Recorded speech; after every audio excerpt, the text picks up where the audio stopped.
Hi, Anella. Hi, Florencia. Hi, Sean. Hello. Is everybody warm? It's so cold outside. I'm defrosting as we speak. I understand. Me too.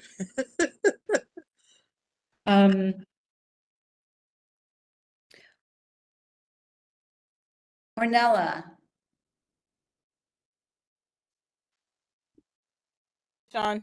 Okay, I can, you've got Ed, Glenn, Hindi, and Florencia as your legacy speakers tonight. Baza couldn't make it. She's not feeling well, and she was going to try anyway. But when I called her and heard her, like, all of the strain in her voice, I was like, don't talk. Yeah. Don't feel like we could catch it through the screen. It's so poor thing. A lot of people under the weather this week. You're feeling good, Florencia? You're muted. Feeling much better. Thank you for asking. Awesome. Yeah. I spoke to Curtis, well, texted. He was like he was down for 2 days. So today he's feeling a little bit better. A lot of people are under the weather. I'll say. Yeah. Yeah. Hi, Glenn.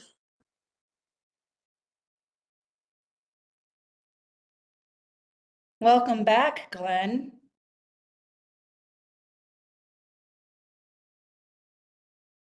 I think you're muted, Glenn. Glenn's rusty. He left the board just not even months ago, and he's rusty.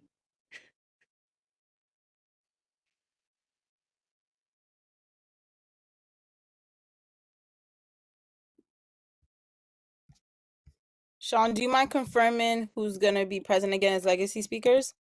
And yeah. Ed, Glenn, Hindi, Florencia. Got it. Okay. Thank you.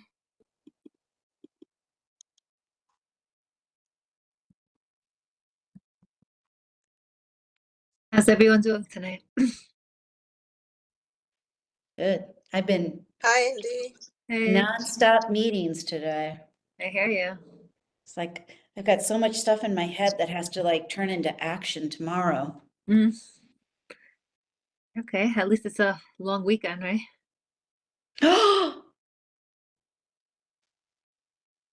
Oh my gosh. Did someone gas as in they didn't know that? She forgot. She forgot. Guys. Are you going to BAM, Ornella? This weekend? I think it's Monday that they have the program, right, Sean? That's right.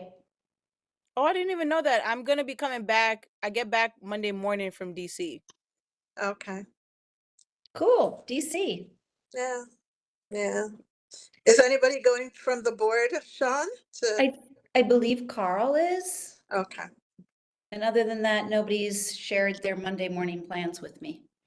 But I assume from your question you're going, so now I know about you. No, I'm not going. Oh. What is happening Monday morning? I wasn't invited, so I'm not going. No, you know the BAM. They usually, I think the bar president's office, right, Sean? Yeah, the borough president's office organizes a tribute to Dr. Martin Luther King Jr. And there are speeches and performances, and I've never been. So yeah, I went last year. It was very good. Was it? It was.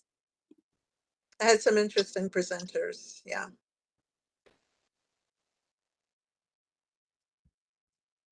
And there was a young man, Sean, that he went to jail when he was younger, and he turned his life around, and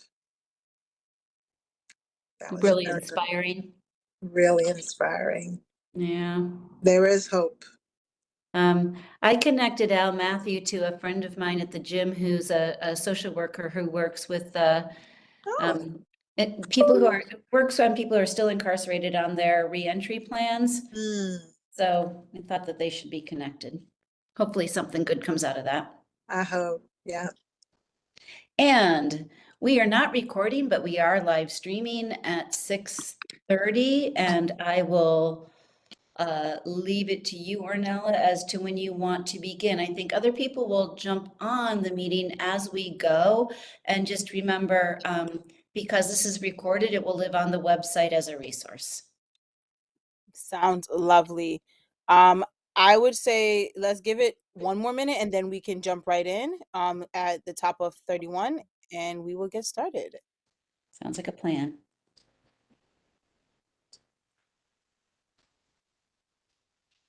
Okay, hello all. I've got the bugs out, so I'm good to go. Hi, Excellent. so nice to see you. And Ed Powell back in action too. I mean, you're always in action. I just mean with CB14. Back in action. You're right. Hi, guys. Hi. Hi, Ed.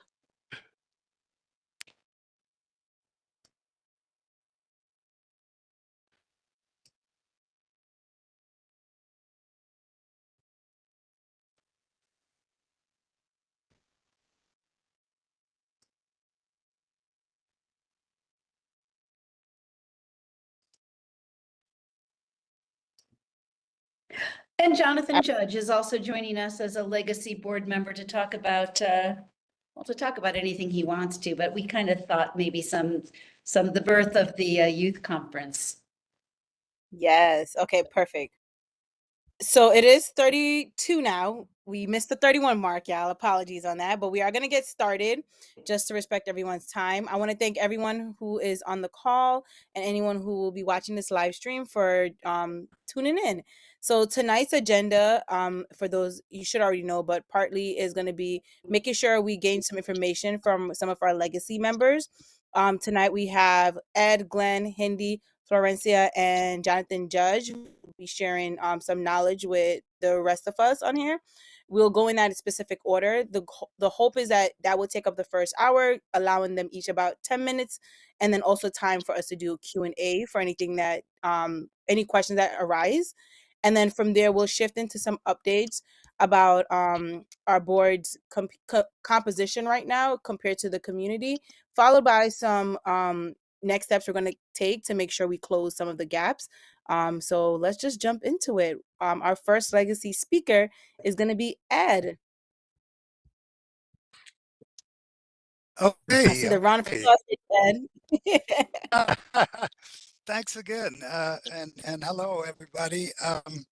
Yeah, I as you might know, I served on the board for many years. I don't know how long. I was a board member, but and ultimately I served as chair for a brief time. Um, because someone asked me to, not because I was qualified, but I, I'm an old board person and an old board member. I just want to talk a bit about an organization that I co-founded more than 30 years ago, called the Group.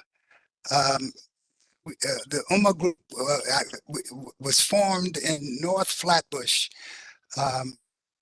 and officially formed in 1978. 8 Muslim families who lived in the area. And as you might know, Muslims are supposed to pray 5 times daily. And we'd get together for the prayers, and after the prayers we would sit and just talk about the neighborhood and conditions and what was going on and how we could make things better. At that time, North Flatbush was overrun with crime. I mean, it was in the area that I lived in, which was Ocean Avenue between Woodruff and Crook Avenue. There were gunshots every day.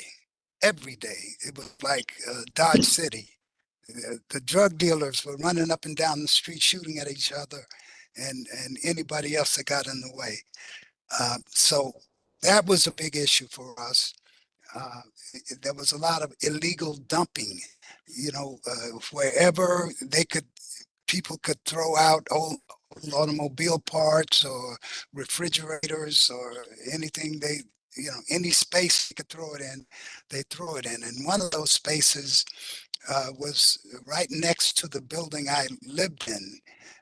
It was the corner of Ocean Avenue and Woodruff Avenue. Another big issue was drugs. At that particular location, um, the drug dealers had made themselves a home there, and people who were using drugs, um, they people lined up like going to the movies to buy drugs from the drug dealers, designer drugs. This dealer had this kind, another dealer had another kind, and so forth. It was really, really bad. So we talked about what we could possibly do to make things better. Uh, and quite honestly, our initial focus was was on what we could do to make things better for our families. Honestly, we were not initially thinking about the whole neighborhood or the whole borough. We were thinking about our own families, our children, and because a lot of the kids, most of the kids, in fact, in the neighborhood were idolizing the drug dealers. They wanted to be like them because the drug dealers had nice cars and nice clothes and everything. So the kids really wanted to be like them. And we didn't want our kids to fall into that. So the first thing we did was put together um, a civilian patrol. Uh, we wore camouflage outfits, looked like an invading force ourselves, walking around through the neighborhood. We carried these big knives on our sides. We never had to use them, thank God. But the cops would see us and they'd wave us on because I think they realized that you know we we were uh, we were not their enemies, you know, um, and um, we actually got to know the criminals in the area. They respected us. Uh, I can't say we respected them, but we did, have conversations with them. We had an agreement with them. They were not to go near our children, our families. So things were kind of working out, but the criminal activity was still going on. Um,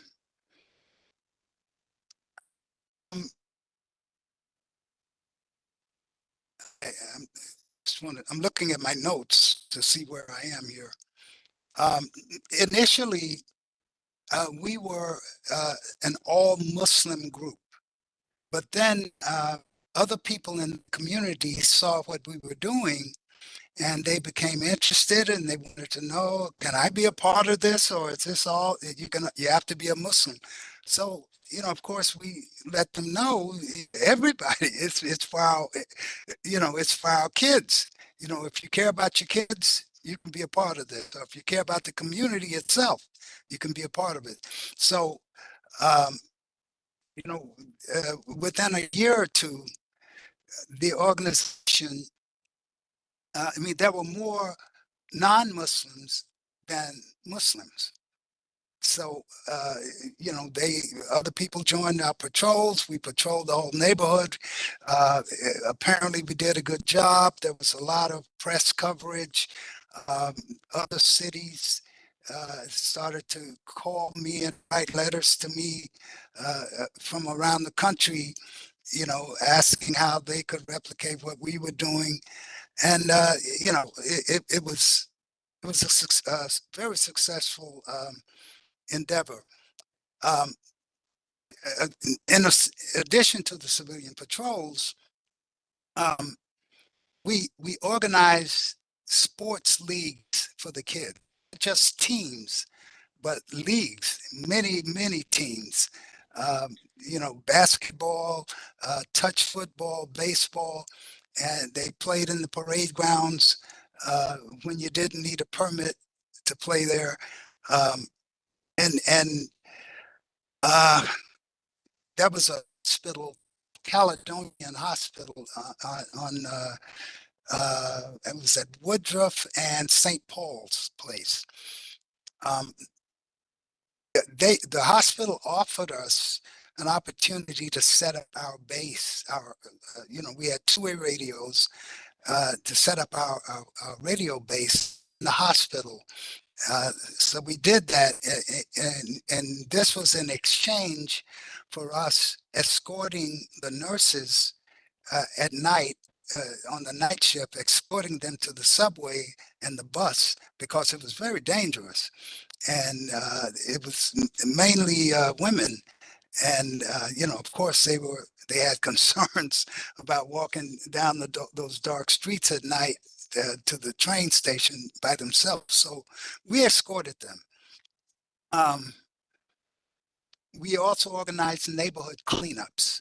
And one of the big cleanups, uh, you know, with our patrols and our children, we cleaned up that lot at the corner of Woodruff and Ocean that ultimately became Uma Park.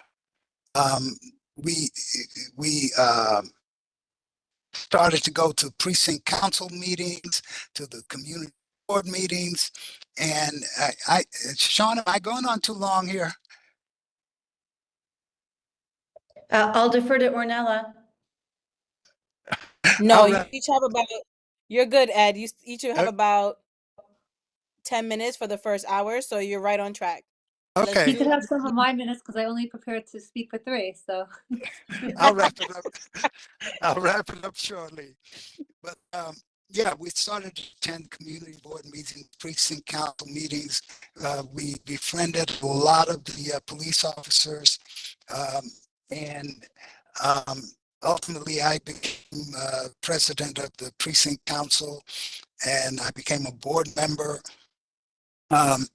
Governor Mario Cuomo somehow got wind of what we were doing, probably through Canva, because Canva was another, you know, we became very close. We became friends. We helped them out with issues that they had on Church Avenue. So we became very close. And again, Mario Cuomo got wind of what we were doing. He sent the lieutenant governor down to talk with us and with a few other organizations as well. But you know, that gave us a big push. We got more press coverage. They offered us money that we turned down because, you know, I think that funding would have hindered what we were trying to do, because we would, you know, there would be certain constraints that came along with money. So we decided to just keep doing what we were doing as best we could, which might not have been a good idea in hindsight, but you know, we were able to kind of keep it as pure as we could. In 1996, no, 1993, that lot, ownership of that lot was turned over to the city, to Parks Department, and the borough president, Howard Golden, you know, came up $275,000 to make that an official park. Uh, Governor Cuomo contributed, and the council member who was Una Clark at that time also. So it became a park. Actually, it opened to the public in 1996, and we had come to the community board.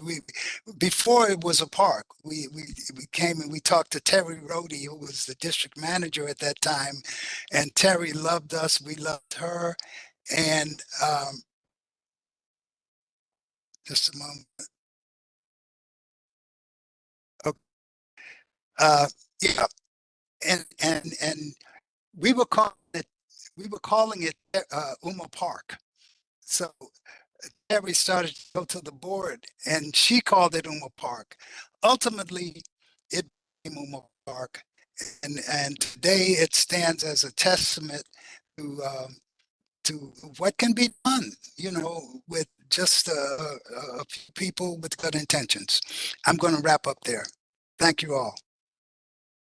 Thank you so much, Ed. I feel like I was visualizing a documentary just now. I don't know about anyone else. Right. I definitely can envision everything you were saying.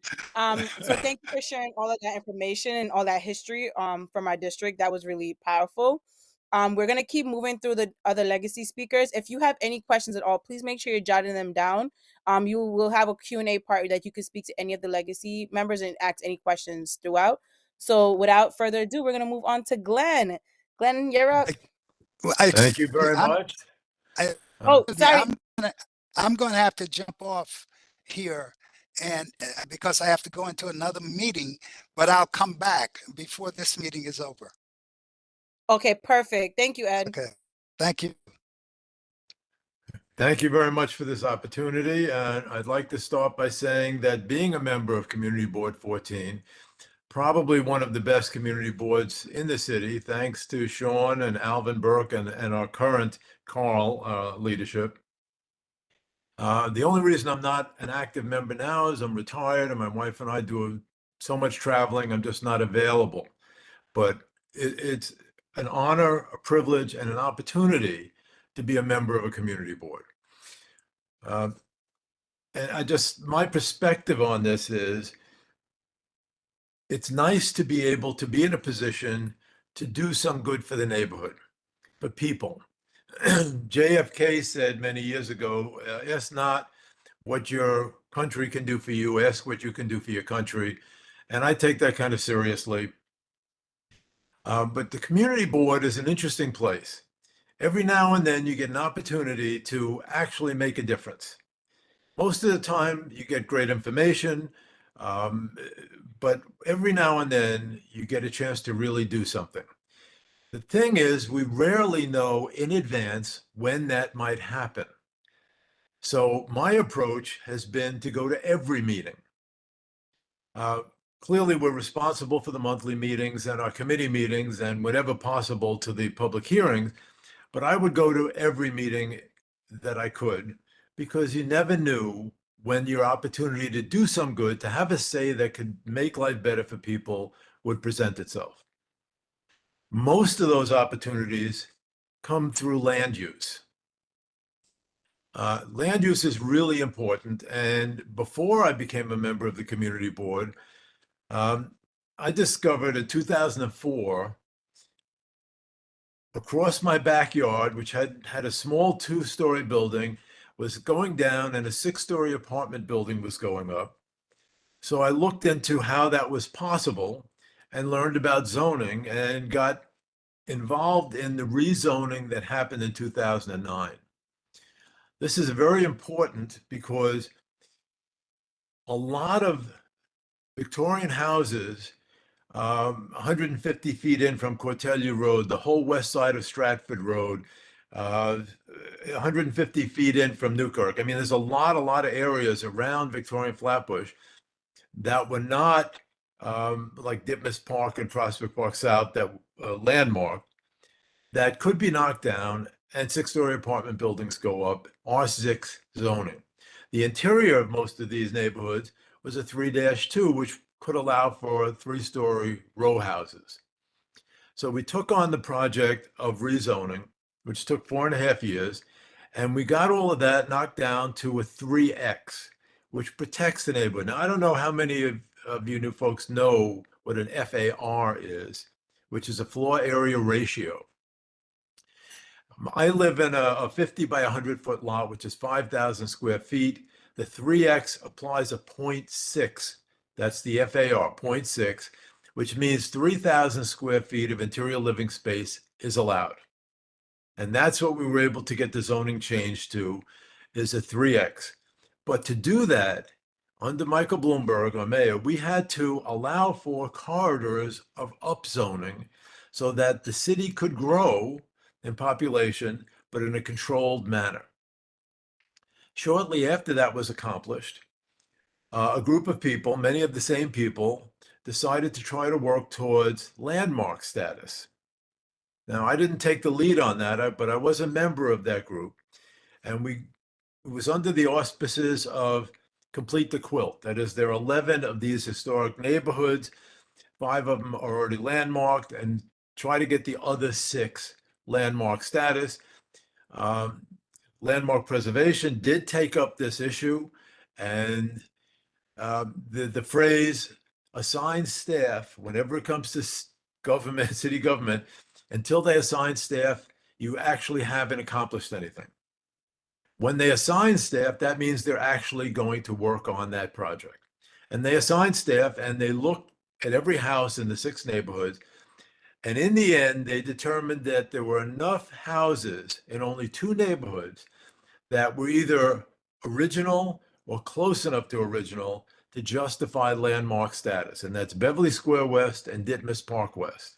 The other 4 neighborhoods were too changed. There's too much change and they wouldn't be considered. But without the political push, which did not happen, they don't assign staff, and therefore the landmarking never actually happened. Now, at this moment, our councilwoman, Rita Joseph, is looking into the possibility of trying to get landmarking for those 2 neighborhoods. Whether that'll happen or not, we have no way of knowing. But that's my thing, is really land use and how we can have an impact that's good for people in our neighborhoods and just good for the city in general. So right now, for example, there are a number of big buildings going up on Coney Island Avenue. One of the areas we had to allow for upzoning. There's a big building going up on Newkirk. It's a 9-story building. It's almost ready to start renting or selling, whatever they're doing. Which is why the city of Yes was so distressing, because of its blanket approach, that even though we had the rezoning, which allowed for upzoning, it doesn't distinguish. It just says, we don't care. If you fit within certain categories, you can have houses knocked down and small apartment buildings go up. Department of City Planning claims that in our neighborhoods, the biggest would be a 4-story building, right? Because it said in the zoning text 3 to 5, but in our neighborhoods it says 4. But I believe that that's a bit ingenuous, because if those developers want to add affordable housing to that, that allows them 2 more stories. So it is possible Victorian houses go down and 6-story apartment buildings can go up. And the thing about that makes a big difference is a 3X zoning, 1-2, all these lower density zonings require front, back, and side yards. These other zonings, like R6, do not. They can build from plot line to plot line. There doesn't have to be any setbacks. This is a problem that we're going to have to pay close attention to in all of our neighborhoods, but specifically the 6 that do not have landmark status, and other neighborhoods as well. As we move forward in the city of Yes, developers start to find places and start to do things that change neighborhoods. We may have some opportunities to have a say in this, The scary part is that most of this is now as of by right, which means they don't have to bring it to the community board.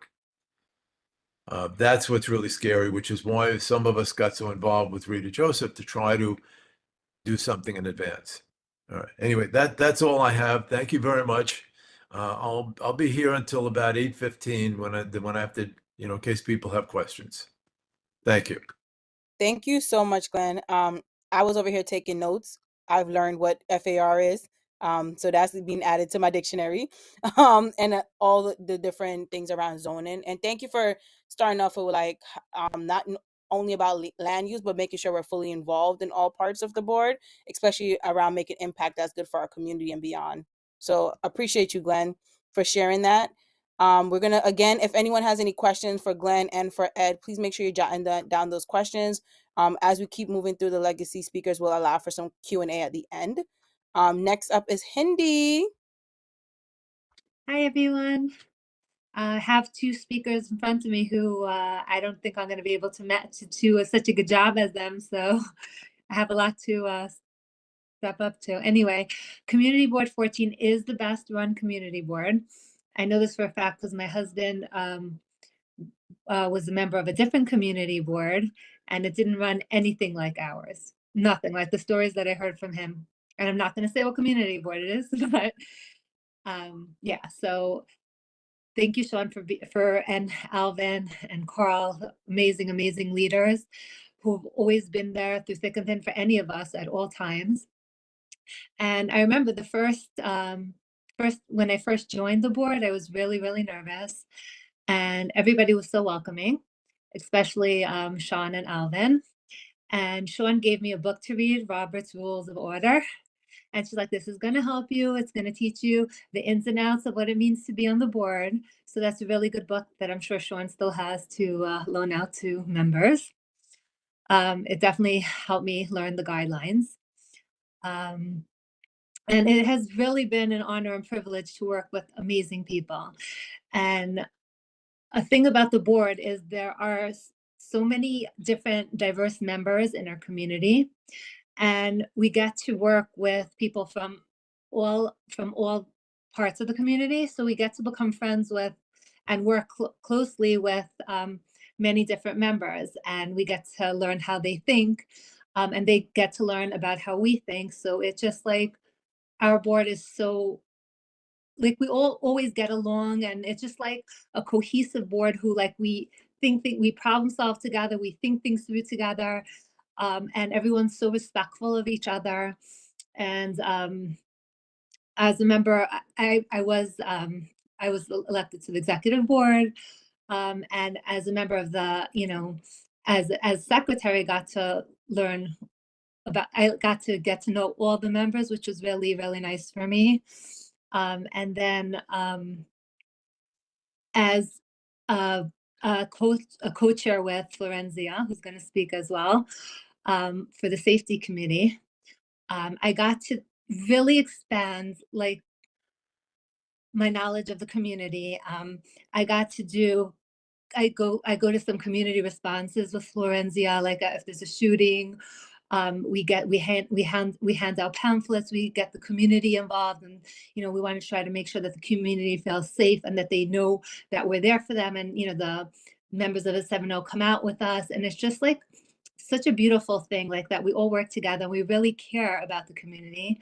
Another thing that I got to do with Florenzia, which was so amazing for me, and it was just like I was so happy to get to do this, and my daughter even got involved in it, is we raised money to help a women's shelter for battered women, and we got to meet these women and children, and they were so thankful for every little thing, and they were so wonderful, and it was just, and they felt like they were so happy that someone cares about them, and it was just such a nice feeling.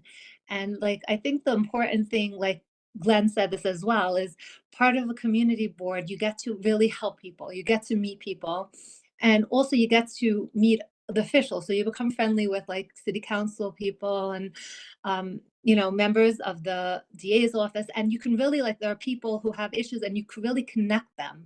You can connect them with the right people, and you're really helping people. It's like you're making a difference in the life of people. It just so life, it's just meaningful. It's something that I feel really honored to be able to have a chance to do.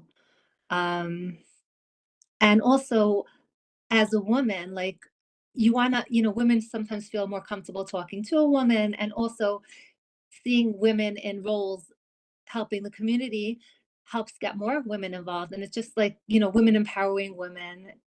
And it's just I love to be that person that can, somewhat bring a light to the world and to help people in whatever capacity I can. That's it. Thank you, Hindi. I appreciated that last sentiment around representation and how that helps other people see themselves in their role in the community board. So thank you for dropping that gem. For those that are possibly just joining us, again, if you're coming on, our legacy speakers are sharing their knowledge with the board. We are going to have them just share and then leave Q&As for the end. So if you have any questions for Hindi, Glenn, or Ed Powell, who have gone so far, just make sure you jot those down. And we are going to continue with our next legacy speaker, which is Florencia. Good evening, everyone. You know, I have a similar story. When I came to CB14, I was very nervous, just like Hindi said. However, I served on the Community Education Council appointed by Marty. And so when his term was up, my term was up. And because I was in a community where my kids did not attend school. So no one could vote for me. I couldn't serve in that community anymore. But it was one that, we got a lot accomplished. Um, work with Tish and others, and many of the schools, like we had schools that we were assigned to. And so I got my electeds to, they got libraries, uh, uh, computer labs, books. Unfortunately, many of the schools in Title I district, Arnella, you are a principal, you know this, did not have enough books for their students, did not have labs. They weren't prepared for the testings that they were doing. We got whiteboard. Tish got whiteboard for some of the schools that were in, that I advocated for. And then one of the things I learned in speaking to the PTA presidents and the guidance counselors were that there were kids coming to school, they weren't getting breakfast, they didn't have the coats during the winter, some didn't have, their shoes had holes, which for me is, how is this happening in America, right? So anyway, my family and I, what we would do is every Christmas, and we did this for like some 20 odd years. I think last year was probably, no, since COVID. When COVID occurred, that's actually when I stopped and I actually started to do churches instead. But we have done so many schools where we went in, we bought coats, and we've done anywhere from 15 to 50 students. And I would, as I would travel around neighborhoods, I would just reach out to the principals and ask them if they have kids they know that are in need. And sometimes it was personal in that whatever the kids needed is what they got. And other times it was just that they all got coats, their sizes, of course. We got their sexes and sizes. There were times when it was sneakers or shoes. And so this is something that I was doing. And so after, as I said, after ending that, I still would do that with the schools. And then I remembered seeing Marty someplace and he says, "What are you doing?" And he's like, "Are you serving on your board?" And I said, "No." I was like, "What board?" And then he goes, "Wait, you know," and then he was like, "Oh, so you're in board 14." And so that's how I got to community board 14. As I said, when I got there, I was very nervous. It was a large, diverse board. And I felt like I didn't know anyone, but I have to say, Sean, Alvin, oh, just was very welcoming to me and very kind to me. And I remember Alvin explaining to me what Region 1 was and just letting me know, what he did and how the board works. And Sean has been a guide. I'm really grateful. And under Joanne, having Joanne as our chair, female chair, the first one, that encouraged me even more to step out and do more. And as I said, I'm grateful for Sean's guidance because um, something that I learned, being appointed to the community safety, working with our community affairs officers, learned that there are certain hotspots within our neighborhood in Region 1, which is Woodruff, Ocean, and Regents. And there were many shootings and different things happening. Anyway, I'm also a part of the Seven-O Interfaith Clergy Council, and so having that, that under that, wearing that hat, I could go on Regents, I could go on the other spots and say, "Hey, would you like us to pray for you?" And of course, at first they rejected, but within the same day, they would come back and ask for prayer because we just walked along and we would silently pray. But by the time we got to the end of the block, they were like, "Hey, do you still want to pray for us?" And I went out with Pastor Thornton and our community affair officer Joseph was there.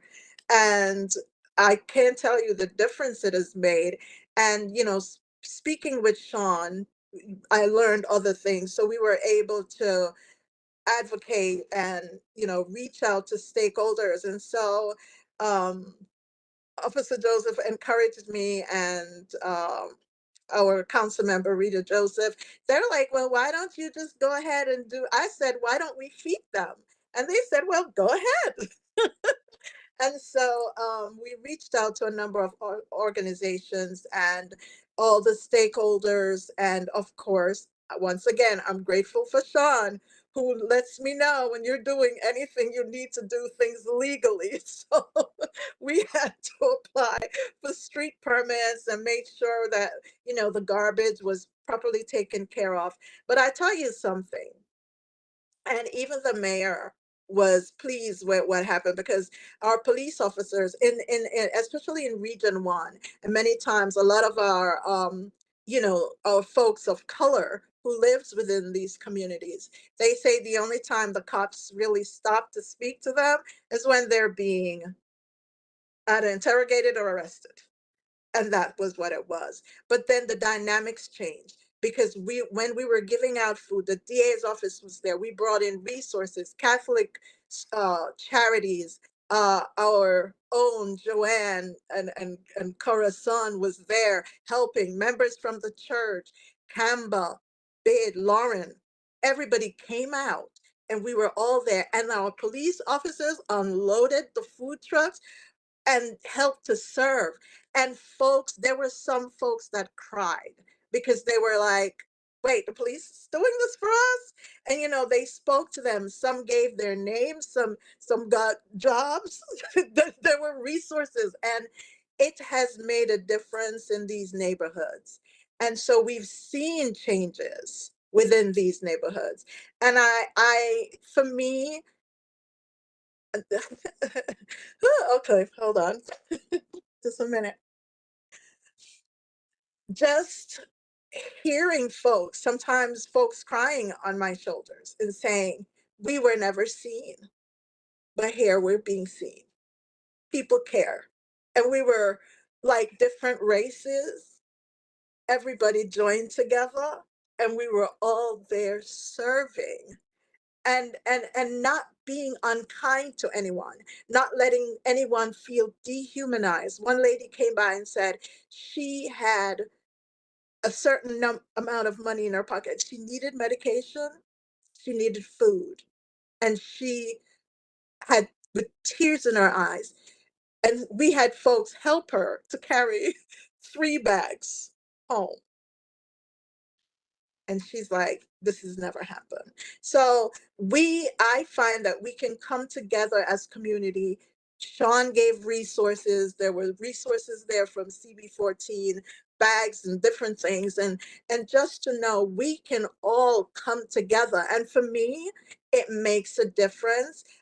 Hindi Joe has joined us when there's shootings. We do shooting responses. They're out there with us, giving out flyers, and India and I joining together and going to the women's shelter for domestic violence, just and seeing the difference when folks are crying and folks are saying, I didn't know.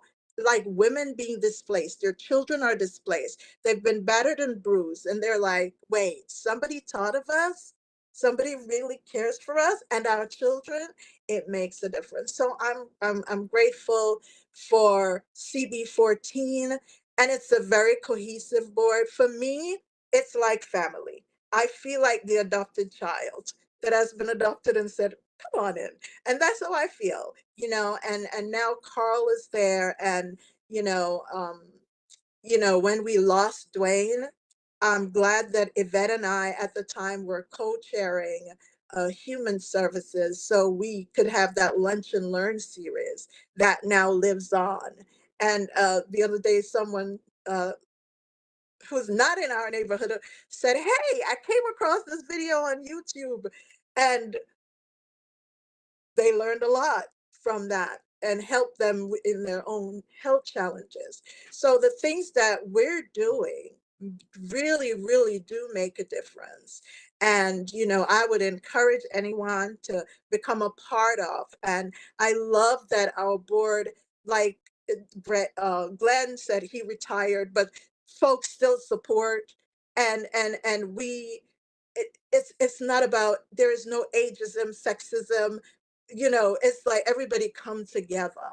And for me, that matters, and that we're making a difference, that we can have smoke shops closed down within our community, illegal smoke shops that are not doing any good for our people, so all these things really matter. And to know that we can join together, our police officers, our elected officials, and it doesn't matter who you are. You're not seeing as a non-entity, but you are a part of a community that matter, and a diverse community, and a large diverse community at that. So yeah. Florencia, you are pulling at my heartstrings. I don't know about anyone else. So thank you for sharing that.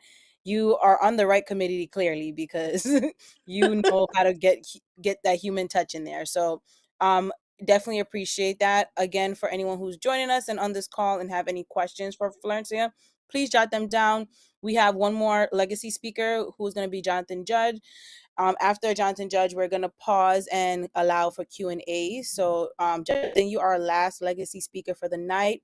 We're excited to hear what you have to share. I am a little indifferent here because I know that it's going to be some stuff in regards to the youth conference, and that is one of my boards as well. So Jonathan, all you. And again, if you have questions, please make sure you have them down for our previous legacy speakers as well. Thank you so much, Ranella. And I'm just so happy to see so many of you. I served on the board as a member from 2011 to 2021, and because it was a pandemic, we never really got like the closure from that. And it's great to see all of you. I'm going to try not to repeat, because it's very easy to repeat very much the same sentiments that we have heard from the other legacy board members who I served along with in different capacities. I'll give you a very quick overview just of myself. So I'm born and raised in Community Board 14's district. My father actually was born and raised in Community Board 14's district before community boards even existed. So how did I wind up here? I was 17 years old. I wanted to do something. I couldn't sit still in school, and I wanted to do something during the summer. I would love to have had a job, but more than anything, I was like, I would love to just do something, contribute to something, be a part of something. And I didn't know what it is. My parents didn't have any clue about a summer job or any kind of opportunity to keep me busy other than hang out with my friends here or there. And I'm like, well, I've been there, done that. So my father, who happened to be the president of the board of directors for our co-op, had said, I don't know if you're going to keep pushing doing something. I don't know. Why don't you like reach out to this thing? It's called the community board. This person, Terry Rhodey, she's a district manager. I don't know maybe they know something. So I go to look them up online, and I was aghast. It's 2003 and there's no website. It just so happens that one of the things that I am self-taught in is how to build websites at 17 years old in 2003. So I'm like, here is my opportunity. I could get involved in community stuff and contribute to something. And I'm gonna, maybe this could even turn into a job. Who knows? I don't know. Just something to do, I'll even do it for free. So I wrote a letter, heard nothing back. Wrote another letter, heard nothing back. Finally, wrote another letter and made a phone call. They're like, okay, why don't you come in and talk? And so they heard what my interest was. I want to be a part of the community. There are things I want to like help fix, and I want to be a part of like just like getting to know how that works. I was fascinated by government and politics. And so what happened was I started to volunteer in the office like once every week or once every other week. I continued to do that through my last year of high school. When I went to Brooklyn College, I actually chose to go to Brooklyn College because I didn't want to leave this like remarkable opportunity to serve just as even a volunteer with Terry Rhodey, the former district manager who had been there for about, I think at that point, 30 something years, Doris Ortiz, who was assistant district manager back then, who then eventually became district manager before Sean. And I got this opportunity to like learn how the community worked, things that I didn't know, that my family didn't know, that we were kind of clueless that the community is functioning and doing things and making things happen. But it's seemingly invisible, like it's not really happening. And so I didn't want to leave it. So I continued through college as an intern in the office. And right as the recession was about to start, I didn't know what to do. I already knew, like, I don't know if I could handle, thankfully, Brooklyn College and CUNY honors. I didn't have to pay for undergrad, but did not have money for grad school. I'm like, I don't even know if I want to go to school right away again. I really want to continue to do this work that we're doing. And so Doris Ortiz, when she became district manager after Terry retired, said, I know, my two favorite people, and Alvin, of course. But I worked very closely with Terry and Doris more than anything. And Doris said, I was thinking, would you want to come on staff since I just started and we're short a person since I moved up? And so I said, yes, let's do that. Now, I was lucky because a lot of my friends had no job prospects in 2008 coming out of college. Like the idea of like, what do you do? It was just impossible. Everything dried up. And during one of the youth service committee meetings that I was helping to staff, I don't even think it was during the meeting. I think it was after. Ed Powell and Mary Walters were the co-chairs of the Youth Services Committee. And I think we were just chit-chatting after. We hung out after meetings a lot. If you're not meeting, I don't think you're meeting in person as often as we used to. But I mean, that's where all kinds of conversations, maybe you go out for dinner or drinks after, whatever, you build a lot of rapport that way. And in this back and forth, we were just talking about the concern about, well, what's going to happen to a lot of young people? We know that when the economy makes a downturn, young people that are not in great socioeconomic situations or family situations, yeah, they get themselves in trouble. We cannot afford to have in our society more young people with rap sheets and be neglected by society and only ever know the city of New York through a law enforcement action. Like that's not what we want.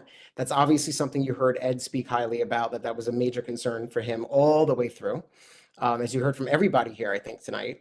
And so I had mentioned, that came up like, oh, if there were jobs, what do we do? And like, well, yeah, I mean, that's why I'm here. Like I had to push to find something. Nobody knew back then what opportunities there could be for young people in my own family and in my community. And I'm like, that's got to be true for a lot of people. And in the years since, we're talking 2003 to 2008, what I had seen, DYCD, Summer Youth Employment Program, how many nonprofits, how many businesses and development corporations always have opportunities, partnering with businesses that are providing short-term jobs or opportunities. So I said, that's why I'm here. Like, I just really want to find it. Like, I wish there were a place where we could have all had a one-stop shop to find all those things out and see what would be a good fit. And that is how the youth conference got born, from that conversation with me, Doris, Ed Powell, and Mary Walters. I'm like, you know what? Let's do something about it. Doris was like, we're going to do something different as a community board. We are going to actually do something as a community board, not just wait for an agency to do it. There is no reason that we can't, through our relationships, through our connections, through the deep care and concern of our board members and the people that we work with, that we can't pull something off like this. So our very first youth conference was, I don't know, I want to say like May of 2008, I think, at the Brooklyn College Community Partnership. I think we had like maybe 100, 200 people show up. We had like maybe 30 something organizations and maybe a couple of businesses. But everyone got so excited. I mean, everyone pitched in. We had people donating money for food. People just donated the food in kind. People were just so excited to do something like this. And it was novel. Community boards didn't really do this. They didn't see, a lot of community boards saw their role as truly just being this bureaucratic, like, step in the ladder of decision making. And to Doris's credit, to Ed's credit, to Mary Walter's credit, and honestly to the entirety of Community Board 14 and Alvin Burke, we were like, this is a time, particularly with the circumstances of 2008, where we need to do something different. We need to make that change. We need to think differently about how we convene the community, how we address those needs. We don't have to be the direct service provider, but we can certainly do more to create opportunities for people to meet the direct service providers outside of the normal routine. And so I served on staff until 2011. I applied to join the board. There happened to be a vacancy, so I was able to be appointed relatively shortly after I left in the spring of 2011, where I was a member of the Youth Services Committee. Then I became co-chair. And all through all those years of serving and hanging out after meetings is how I got to form a really close bond with Dwayne Joseph, who from the get-go, when there was a vacancy in the other co-chair position, I was like, Dwayne Joseph is the person I want to serve. Didn't happen right away. But nobody loved, I think, he loved young people and loved and cared for like their future, even though he had no connection to them. He was just this giant heart. He really was, that just wanted to make sure people were taken care of and provide guidance and insight and mentorship wherever he could. He could not have been more of a perfect fit for somebody to lead and direct the youth conference alongside me and for the board. And obviously after I left, he continued until unfortunately he passed. And unfortunately, that's the last time I think I've seen most of you, those of you I've seen in recent years.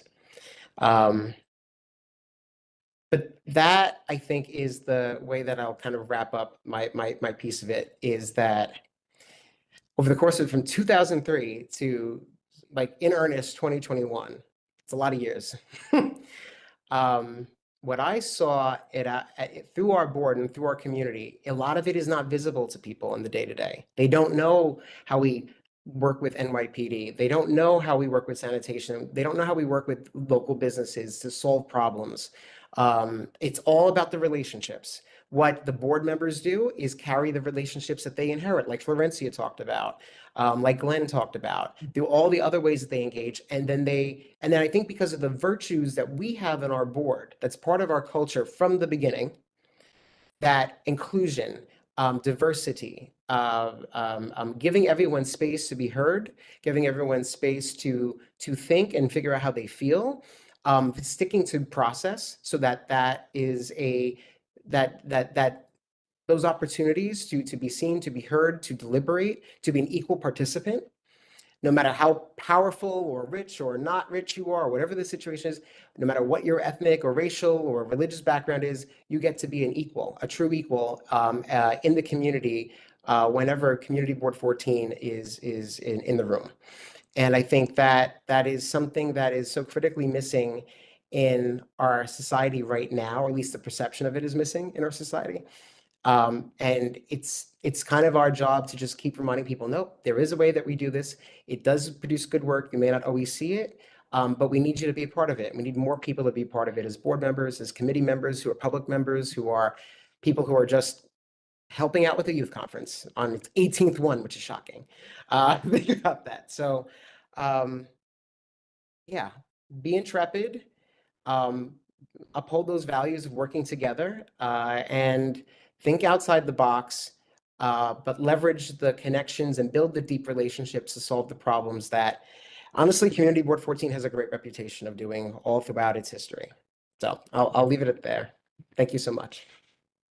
Thank you so much, Jonathan. I one appreciate everything you shared. I do have a question though. Why hasn't anyone invited me to dinner after the board meeting? Like, what's going on, everyone?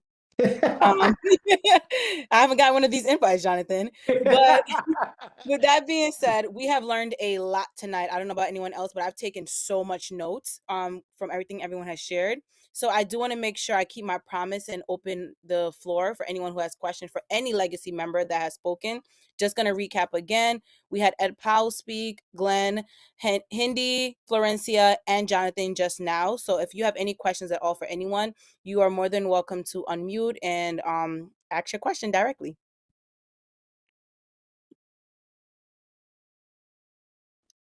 Jonathan, good to see you. Good to see you too, Nina. Can you see hands, Ornella, or do you want me to call on people who have hands up? I do not see hands for some reason. Okay. Liz Denise put a hand up first, and then Christopher Bromson. Go ahead, Liz.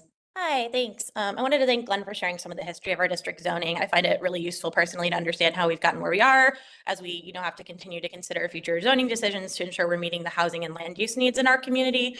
As Glenn mentioned, City of Yes proposed ADUs in 4-story apartment buildings in some areas with 3-story Victorians primarily and a scattering of 6+ story apartment buildings.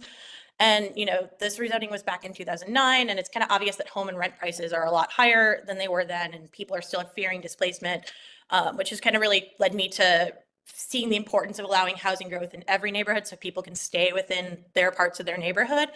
And I was just I wanted to get his opinion on something. If those proposals in City of Yes that applied to Victorian Flatbush, ADUs and a 1-story higher than the current Victorians buildings, apartment buildings aren't gentle growth, what would you consider gentle growth to be within Victorian Flatbush so that every neighborhood continues to do its part?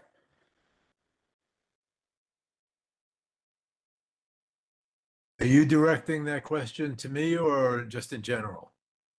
I mean, I think it's a general question, but I'm just curious because, I think, as someone who's been looking for, who's had to find a home much after that rezoning and has a lot of other younger, a lot of my friends are very young as well and don't have the same kind of housing stability as I think a lot of as maybe existed in the neighborhood in 2009, just like what the 2009 perspective on that as we go forward. Because, it's just a little weird to hear.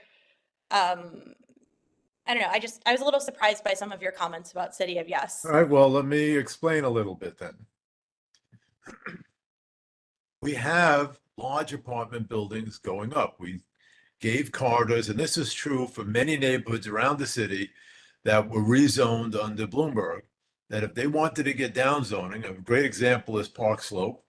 They got those row houses protected, but 4th Avenue has now, I don't know, 15 or 20 12-story apartment buildings. It's not that we're against development. It's that we want to control where the development happens so that it is reasonable to be done. So that's the basic idea of the rezoning. Now, I'd like to point out one other thing. Developers build to make money. That's their business. They don't really care about all the things that we care about. They want to make money. And the fact that you give them more places, doesn't necessarily mean they're going to build there. The problem we have today is that there aren't enough rental apartments and there aren't enough houses on the market, which scarcity drives prices way up. And as you mentioned, the prices are incredibly high right now. The last number I saw was the vacancy rate was 1.41%, whereas 5 and 6% was the historic normal. The problem is that developers can't build fast enough. New York City is a desirable place. People keep moving here. They're moving here faster than they can build new housing. And the only way you can change that, because all the big developers are developing as fast as they can. They don't want to leave their money sitting on the sidelines when the economy is doing well, which it is. In a recession, they may stop and take a back seat. But as long as they can build, let's start again. Right after 2008, 2009, the buildings they were building were mostly, almost exclusively, luxury for sale housing, condominiums like that. Now it's almost exclusively rental apartments. And the reason they're building rental apartments is because they can rent them for large amounts of money and make a lot of money. So if we ever get to a point that there's enough housing to lower those prices, developers will consider the city to be overbuilt and shut down their pipelines. Now, at a certain point, they have to continue. But prior to that, they can just sit on it. And when the city is overbuilt in their estimation, they stop building because they can't make a profit at the tail end. So the problem that we have in the city is big in a lot of ways. Now, the city council did address one of those issues when they said that now you can't charge people for realtors, right, when you want to rent a place because it's very expensive. But I guess my question is Liz, more 1 specific. Like, second. I understand. Liz, 1 second. I don't mean to cut you off. I just want to make sure that we are allowing time for Q&A for Okay, everyone. then I'm But done. I was just Well, hoping that my actual question could one- get addressed instead of other information about housing development, which I'm actually quite privy to already. No, I hear you. I just want to make sure I make the distinction between making sure that we're talking through like legacy discussions because that is the purpose of this time versus rehashing City of Yes because it seems like that's where we're headed right now. So not to cut you off, we can take this offline if you have like more direct questions, but I do want to make sure that we are allowing space because we are going to stop questions in about another 6 minutes. So I do want to allow for more time for anyone else who has questions because I do see that there's a few hands that were still up. Chris, And you were Sean, do next. you? Yep, I was like, was it Chris? Sure. Yeah. And mine was less of a specific question, but I wanted to say how much I appreciate each of you sharing that. I'm still fairly new to the board and found this really helpful to kind of, I picked up a few key things, but one of the takeaways was just really doing what needs to be done and leaning on each other. I just really appreciated it and wanted to thank you all. It was very helpful. So appreciate it.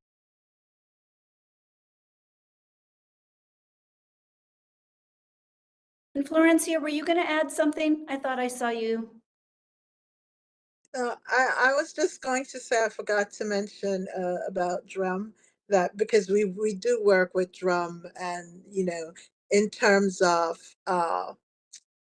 in terms of prevention, right? So that's one. Like during Labor Day, we work with the police officers during that from Thursday through the Monday.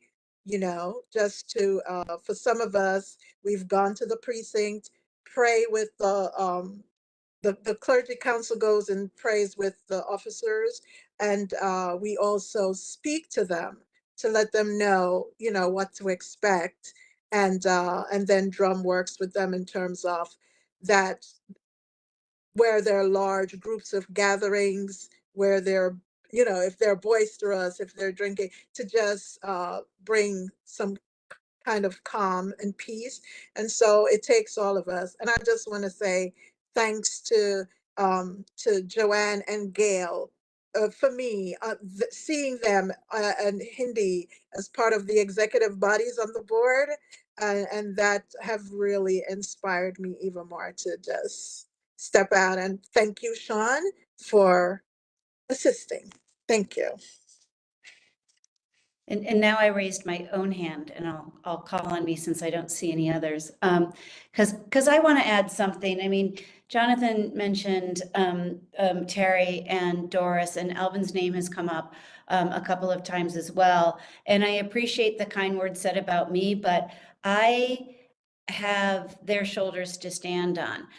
When I first started in this job, I just had a sort of like a template in place and a legacy to carry on, and the relationships that they set in place were just there for me to pick up and move forward. So I just want to acknowledge everything they did to make this board, you know, up and running, and something that was just easy to jump into the driver's seat. And I also want to say, I'm sorry that Baza Ruhi, I want to extend her apologies for not being able to join us tonight. She is fighting a mighty virus.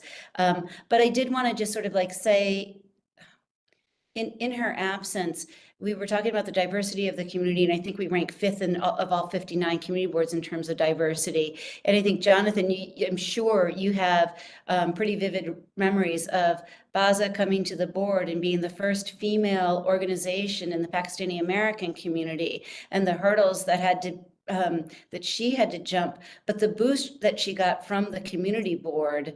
And I had a very stern talking to from Doris Ortiz to make sure that we held that down and moved it forward. And now I think there's 3 women-led organizations in the Pakistani American community.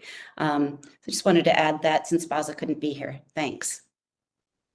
And with that, Benjamin had a hand up and then got shy. If it's still your opportunity if you want to say something. Go ahead, Benjamin, and then Hindi. Thanks, Sean. Just a quick question for any of the legacy members out there. To me, the board is usually a reactionary organization.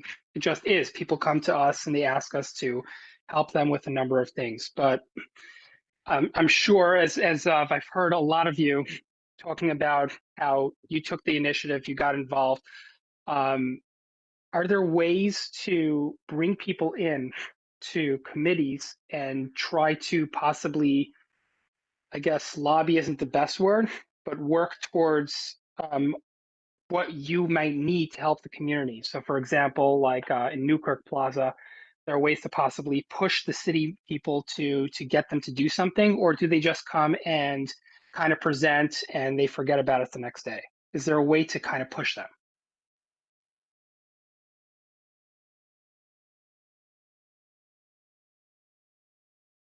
Hi.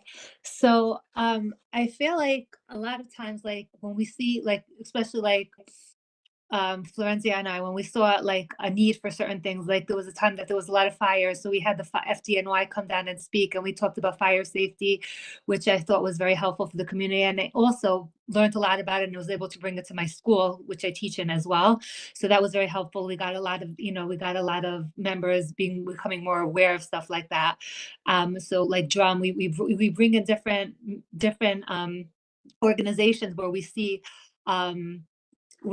a need for, and also Sean keeps on top of things very, very much to make sure that, that things are, that stay in place, and that when something's needed, she stays on top of like the FDNY, the sanitation, whatever it is that we need, like she's on top of it to keep things rolling very well. So does that answer your question? I think it does. It means that not only do we have to take the initiative and push, it's also that Sean is awesome and helps us out as much as possible. Very, very, very, very much. Yes. Okay. I also have a couple of points that could be made. You could discuss in a committee meeting if there's something in particular that you're talking about. And the committee could conceivably come up with a consensus that they want to send a letter to a particular organization or city agency or to a local politician. Sometimes at general meetings, our local politicians almost always have representatives. So if you think there's something that should be done or could be done, that's another way of connections that we have to get the word out to our local city council members or assembly members of what your concerns are. So through the community board, there are lots of ways of being heard if you have a particular problem or solution that you want to get out there. So that's it. That there was, just for an example, that there was this family. Remember, their son got burnt by the heat, the radiators, and they came and spoke about it in the community. And then we spoke to different politicians, and they got a law passed that they were going to start taking care of radiators. So, and they had a law passed in the name of their son. So that came through sort of our community board through different politicians who were there who helped make that possible for them. So, you know, those are kind of things that, you know, the community board helps facilitate. Additionally, when you know, the whole Israel thing happened, there was a lot of people on Jewish people feeling very uncomfortable and Muslim people feeling uncomfortable. And through the precinct council meetings, we had, you know, meetings with Jewish members of the community and Muslim members of the community. I was privileged to be there, and we really were able to talk things out and like to make members of both sides feel really comfortable. So things like that are always happening in our board, and, you know, things that we're able to facilitate. Can I add one thing too, because it's something that I feel like I should say more often, or you know, I'm trying to do it with co-chairs more often as well. You know, and Musa can attest because he's jumped in and helped on this, but the committee agendas community board members can always help shape a committee agenda. If you are talking to somebody in the community who does a thing, and you think it would be valuable to any of the committees, please let me know. I mean, it's both like a sort of like outward reach to your networks, but then a pulling in to augment ours. So if you know a group, or even if you have a topic, we'll find a group, because there's always a group. But that's another way, Benjamin, and everybody, like let's, I will figure out ways to continue to communicate and encourage more communication and like idea sharing to augment those committee agendas. Yeah, and I want to say that whenever I go to events, and Sean knows this, any event, anywhere I go, whenever I meet contacts, if I think I say, Sean, here is someone, and you know, then Sean finds the committee that they best fit. Yeah, And Florencia you know, is the so queen of the business card, the business card relay. Musa has a hand up. Hi, everyone. Sorry, I joined late, so unfortunately, I missed part of this earlier. But so if this was already asked, forgive me. I can someone can tell me about this later, so I don't waste time. This goes to something Glenn mentioned. How does about letters or whatever different ways to kind of like reach out to people or engage either leaders or agencies? Historically, how have we decided either on a committee basis or board basis on when a letter versus like a resolution versus, I don't know, a demand or something? Like, how do you decide on what approach to take on what subjects? Like, how do committees deal with that generally? The reason why, partly for example, sorry, just to add, the reason that's sticking to my mind is I'm thinking of, I think it was last year at some point, the DOT told us that they weren't taking like community suggestions on like daylighting or something like that, which, you know, whatever is an agency position, after we had inquired a bit about some rollouts. And then at our last meeting, on some projects, they had mentioned like either a resolution or work focus groups or something. So I'm just trying to think in response to what Glenn said, how do you decide between the types of the medium in which you decide to communicate your request, whether it's a signed letter that just comes out of committee, or does it go to the full board, or a resolution, or some type of focus group? Well, let me be a little more specific. Sean just was specific in one sense. If you personally know of some issue, you can talk to Sean about it, and if she thinks it's reasonable, which she does for almost everything, she'll find some group to come in and do a presentation to the committee, to the appropriate committee. If there's something that's already in the committee that some group or agency has brought to the committee, then it's just a matter of getting a consensus on the committee of how you'd like to proceed. So either one of those directions works. Jonathan has a hand up, but I think it might be in response to this. Yeah, and just to provide some perspective on things that, you know, from my tenure working in the office before I was a board member, how did that work? We tried to use, so it depends on the issue, depends on what tactic is going to be seen as most effective to achieve the end goal. Sometimes the district manager just makes the call to the right person in whatever agency office they need to make a call to. That's one way, right? Depends if you need to build a line of communication around it. and you might have a relationship to leverage. Letters are fairly common, like, hey, we want to provide comment, though you're not necessarily asking for the comment.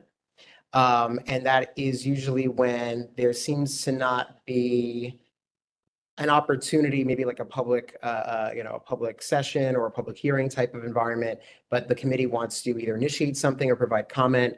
And we would review it at the monthly board meetings, and the decision would be made if there wasn't a formal process around it to provide that letter, right? We would do resolutions for sure when either it was a formal decision that needed to be made and we wanted to stipulate all of the points of our response because the board would have to vote on it. And that would be the official position, but that was us really entering something into the record officially. And so we were just doing our due diligence that way. As often as possible, we would go and look to say, what is the outcome that we want? What relationships can we leverage? What's going to be effective and what is going to be offensive? And we want to find a way to be stern, set the boundary of what we need done or what we need addressed, and do it in the most effective way possible. And so it kind of depends, but typically we didn't make a resolution over every little thing unless there was a formal process.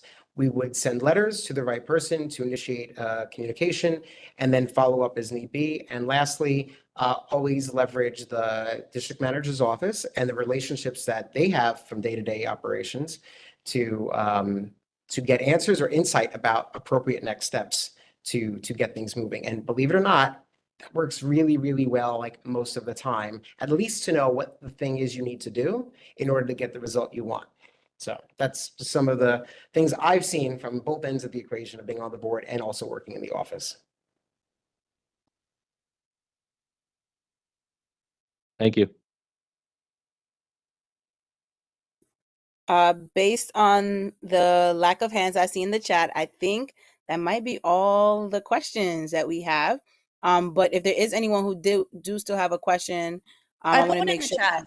I just want to ask, I think it's really interesting kind of hearing how there's all these processes that are really happening behind the scenes in this board, because one thing we don't have, unlike most other community boards, is regularly monthly meetings of committees. And when people say the committee can come together and ask for a topic, that really hasn't been something that's been advertised to those of us who aren't chairs of committees and just members of committees.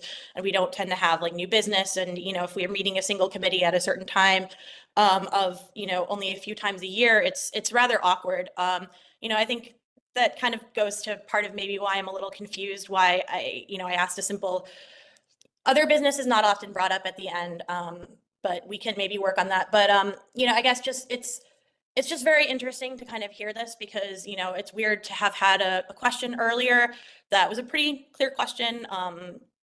Be muted. I've never seen that before. I think that's a pretty weird way of using these board meetings to not let board members speak. But, I guess I'm just curious, like, how did we come to this committee structure where, there's this planned thing that isn't really discussed at the previous committee by the whole committee. Like, we don't really know when these committee meetings are. It's a little interesting to hear, like, maybe a month of notice for when the next transportation committee is on, if you're on a member, and that, there's maybe like not a lot of opportunities for board members who aren't chairs of committees to, try to, suggest other topics. And that, I mean, maybe this has been a secret process that I should have magically known about.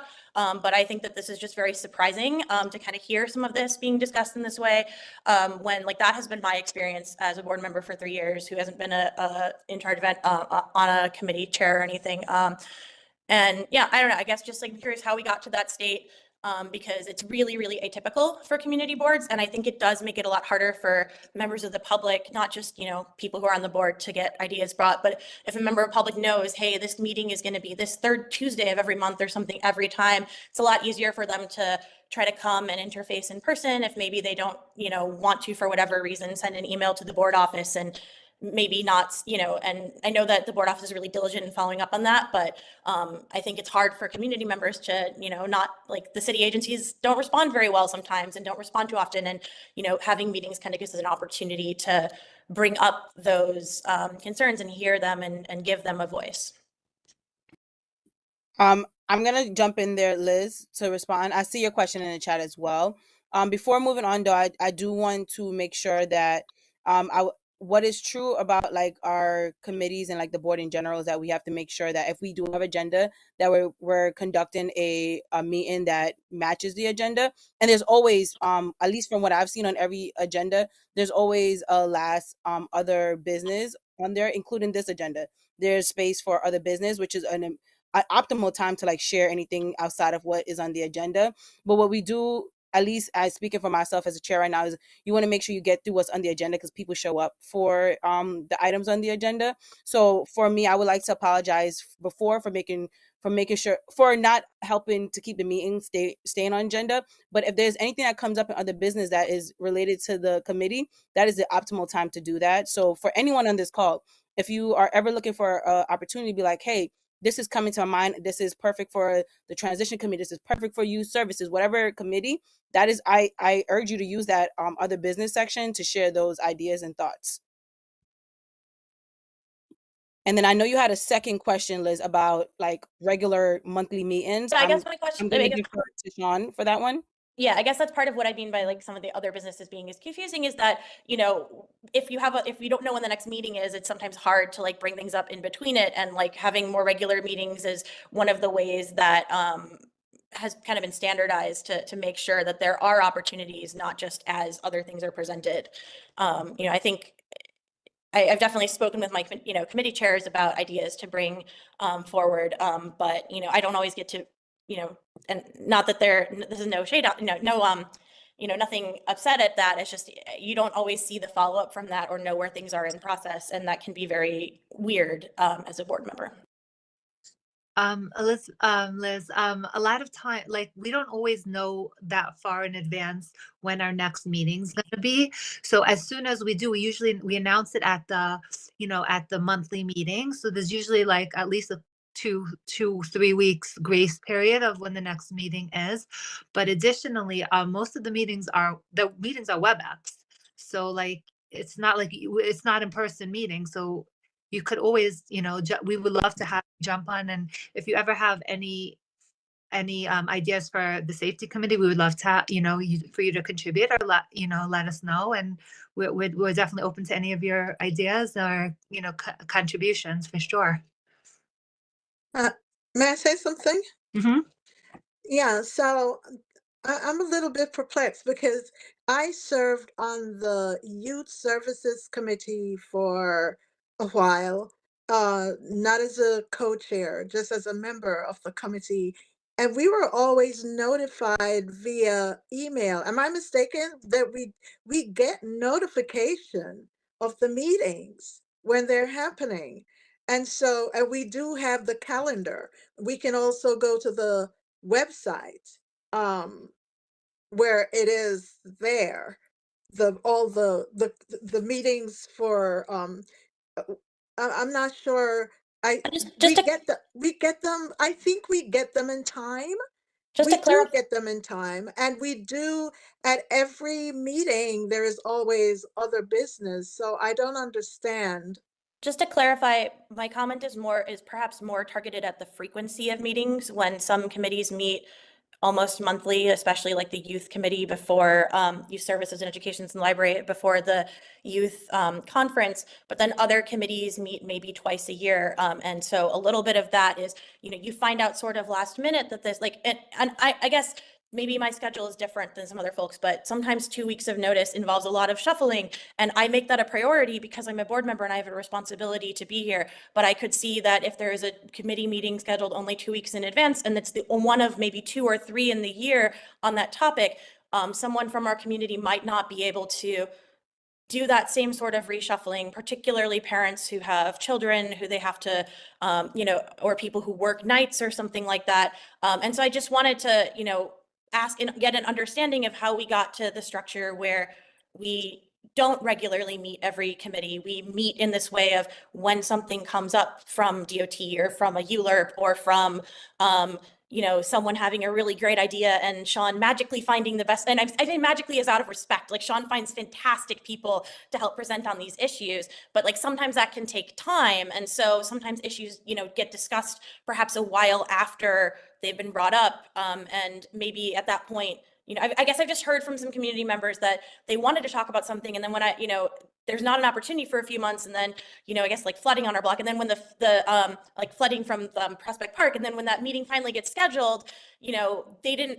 It's kind of off their mind a little, and they're really grateful it happened, and they're really grateful that we've all done this, but that's just a question of just like, how does this, you know, I guess, how did we get to that structure? Because it is really atypical. I'm not saying this necessarily badly. It's atypical and surprising. And from the feedback I've gotten from community members about being able to make meetings, it's been harder for them.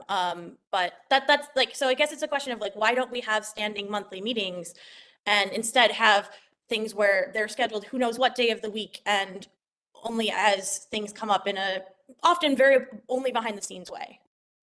Could I address this question? Go ahead, Glenn. There are a lot of hands up. There are a lot of hands up before you, Glenn. Ornella, can you see them? Yes, I can. I don't know the order of the hands, but it looks like Carl. Yvette, Carl, Nina, Florencia, I think.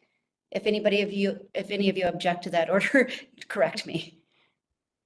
Yeah, my Glenn, question is not in line with the current discussion. It's on another topic. So if someone has a question that's in line with the current topic, then they can feel free to go ahead and I can ask my question, because my question is going to veer us off this topic.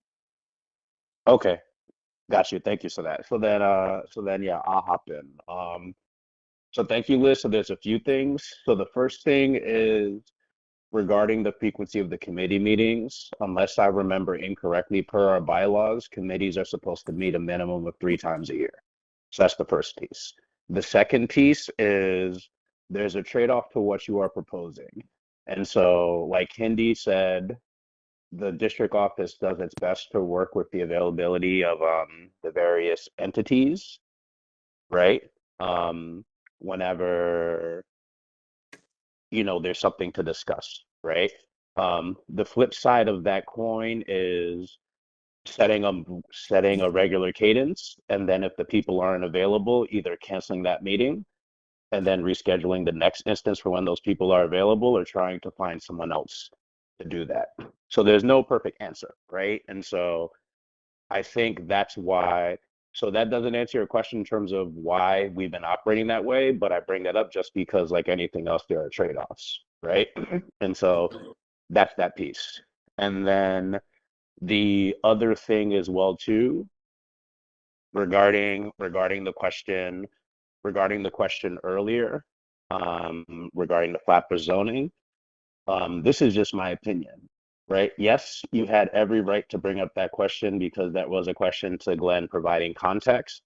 I think the challenge with that question is that given that the community board had submitted their recommendations for the City of Yes housing opportunity, it did feel like this is a question whose answer would be rehashing that conversation, which is valid, but it wouldn't be within the larger context of the conversation of just getting various pieces of feedback from all the legacy members in terms of the things they did, right? And so this is my opinion in terms of how I viewed that. So I'm not saying that I thought your question wasn't valid, because it was a follow-up question.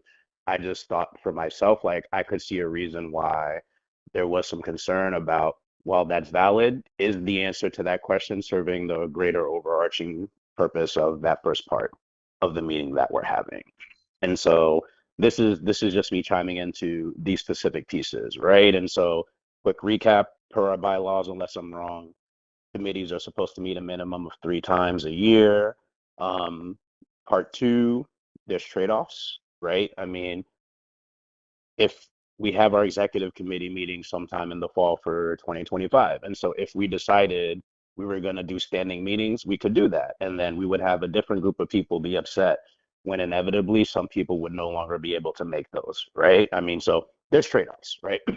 And then the third piece was just me sharing my opinion in terms of why the follow-up question you had, while it was valid, why that question and that follow-through conversation wasn't allowed to continue any further.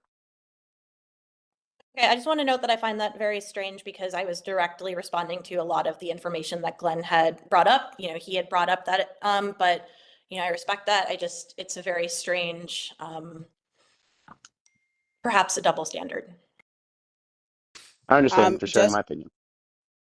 so sorry, Carl. Just for time purposes, I know that there were two more hands up.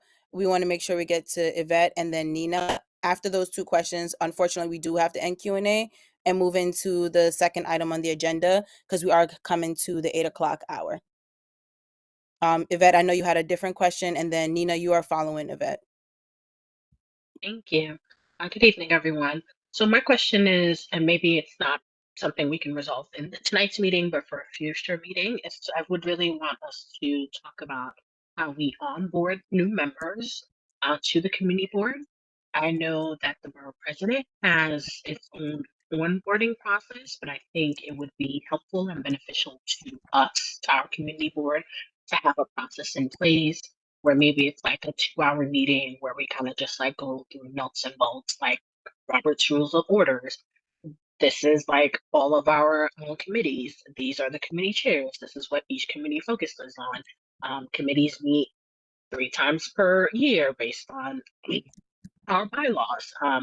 And also, I think it's beneficial to reiterate at our next board meeting that any member of the community board can connect with the office in terms of if they have a topic that they would like to discuss at a meeting for any committee, just in case if people are not aware that this is something that they can do, if newer members just think, oh, I'm assigned to this committee, this is the one where I can opine on.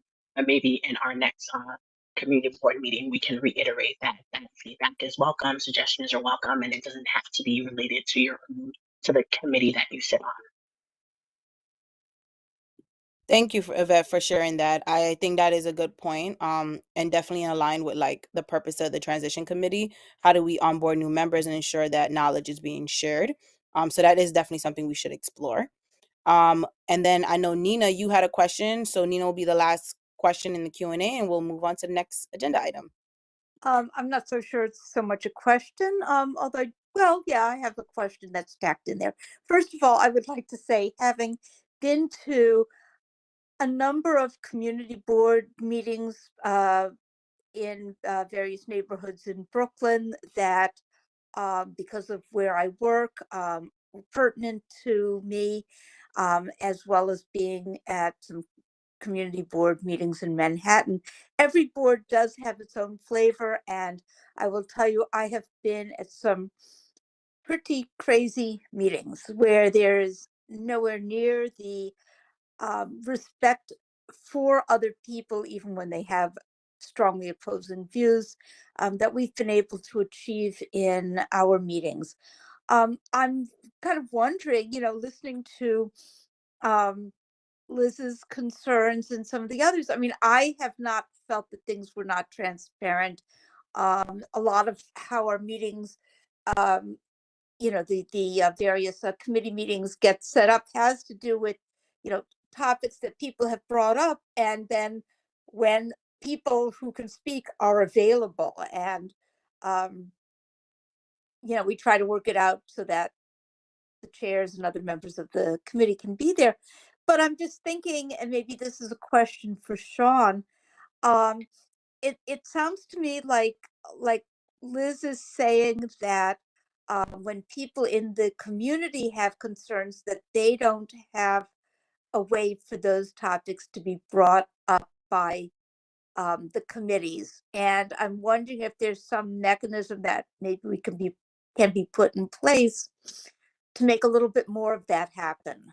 No, I think that's a really valuable thing to think about, Nina. And we do have a form on the website that people can, and they do often sort of communicate through that form. But absolutely, I also, not to throw it back at you, but I also think that is one of the roles of the community board members. And I think Dwayne Joseph had one of the most graceful speeches about this of anybody when he talked about, the role in the community of bringing messages out and then bringing them back and encouraging individuals to bring them too. But I think this is all great food for thought. I think a lot of this conversation would be very appropriate to an executive committee meeting. I think it took us off track of this transition committee meeting. So I appreciate Ornella for being able to bring it back, but I don't think anything's said tonight is the final word on anything. So look forward to continuing to figure out ways to engage and be engaged.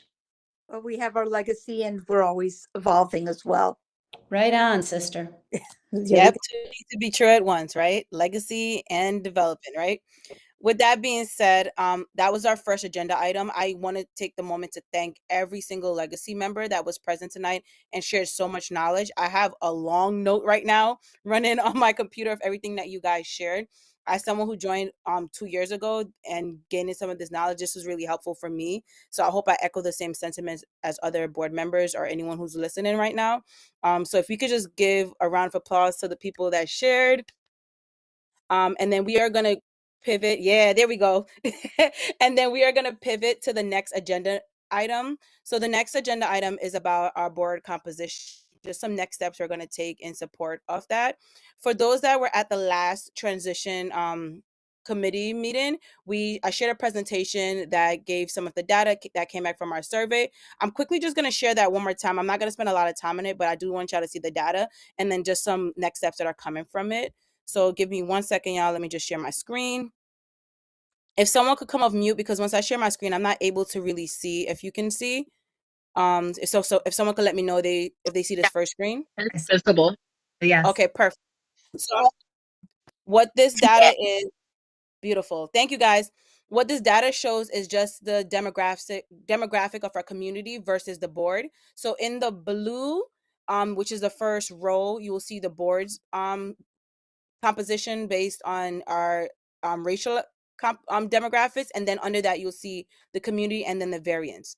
What this does show is like right now our board versus our community are not in alliance, or our board doesn't fully represent our community in some specific areas of like those that identify as Hispanic, also overrepresented of those that identify as white, and then another came up as a new category this year, which wasn't in previous years. So that we kind of have to also decipher through, like how do we also ensure those that identifies other also are reflected on our board. Then this, which you'll see really quick, and I know I'm moving fast through this because I want to get to like next steps. If you want to look one more details on this, the last WebEx also shares some of this information, but on here you can also see the difference of years. This is back in 2014. You can see the makeup of the board versus the community. And then 2021, this year is impactful because this is the year where Reynoso joined as borough president, and it shows the first set of like board members for that, and then now this year. And then I'll just quickly go to the couple other factors. We looked at those that are foreign born. So in our community, we have 42% of people who are foreign born, and then in our board, we only have 25% of people represented. So there is a variance there. There's also variance based on gender. Our community is about 54% people that identify as female, but our board only have 43% represented. And then if you look at like renters versus owners, we have more on our board. We have more owners represented versus renters, but our community is actually more renters versus owners. And then same thing for transportation. There is a variance in regards to those that use public transportation versus car owners. So with that being said, I am going to stop sharing because I want to give you guys some next steps that we've come up with, and then ensure that you are able to get some say in this. Did I stop sharing, y'all? Hold on. I don't know how this works. Okay, cool. Yes, you did. You would have thought I didn't teach during COVID. Like I still can't use tech. Okay. With that being said, some things that have been happening in the background. Me and Sean have been connecting in regards to like outreach. I don't know if you guys are aware, but the next applications are open right now for community boards, which means anyone who's interested in our community and want to join the board, as long as we have vacancy, there is a opening for them. So we are trying to make sure that we're outreaching to specific communities and specific those that represent where we have gaps right now. And for those, it's the foreign-born residents, specifically Hispanic, Latina community, our Asian community, those that are female residents within our communities, those that are renters, residents who use public transportation, and then also, it wasn't in the graph, but residents who are aged 16 to 30 are underrepresented on our board. So we want to make sure that we are directly reaching out to community organizations that represent the specific demographics. So Sean has like started listing out a couple different organizations within our community that we can do direct outreach to. Some of those are COPO, COJO, the American Council of Minority Women, just to list a few of them. But I wanted to create space here to make sure that, one, the board is aware of this. So like if you know of any organization that we're not thinking of, that you can also share that. And if you know of anyone in the community that you think would be a great fit for the board, that you're also sharing that information with them and with us, so that we can support them. The other part that we're thinking about, and this goes to your question, Yvette, a lot of people who shy away from joining the board, and I think maybe Jonathan named this earlier, the board seems to be like this mysterious thing, right? Like unless you know about it, you don't know about it. So we want for anyone who has any questions or like concerns that might hold them back from like applying, we're going to be creating like a Q&A form to send out to these these organizations that we're reaching out to, so that like any like questions that normally come up, how often does the board meet? That might be something that people wonder about before joining a board, right? So if there's also questions that you guys know that that make people shy away from applying, can you also share that with us so that we're able to make sure that that is captured in the Q&A? And then the board is the office is always going to make themselves available to anyone who has questions and want to reach out prior to like applying. And then I saw there's a bunch of questions in the chat. So the first one is, do we have vacancies? Okay.